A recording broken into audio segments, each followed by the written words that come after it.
কথা বলতে ও বাবা খায় আমি কি দোষ করছি ভাই আমি মদ খাই আমার লাইসেন্স আছে আমার লাইসেন্স করা আমার বারের লাইসেন্স করা আমি মদ খাই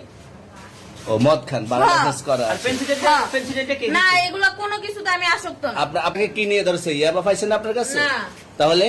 আমার কাছে কিছুই পায় নাই কেন পুলিশ তো আমি আপনার কাছে just 40 পিস ইয়াবা পাইছে ভাই আমি যে সঙ্গ কার সঙ্গ ভাই আমি ঘুরতে বেরিয়েছি হ্যাঁ তো ইয়াবা কার কাছে পাইছে তাহলে আসেন একটু হাইটা আসেন না গাড়িতে ওই। বসুন ভাই নিয়ে হ্যাঁ? আসেন। গাড়িতে গাড়িতে পাইছে তো এই গাড়ি কার আপনার না কার আপনার সঙ্গী আপনি তো ছিলেন তাদের সাথে একসাথে বাবা মানে আপনারা একসাথে 40 পিস ইয়াবা পাইছে আবার আপনি বলতেছেন আপনার কাছে হয় নাই গাড়িতে পাইছে আচ্ছা আপনার নাম কি একটু সুন্দর জুথি। করে তাকেন তো সুন্দর উঠবো ছবি বাড়ি কোথায় ঢাকা মিরপুর ঢাকা মিরপুর বাবার নাম কি বাবার নাম বলা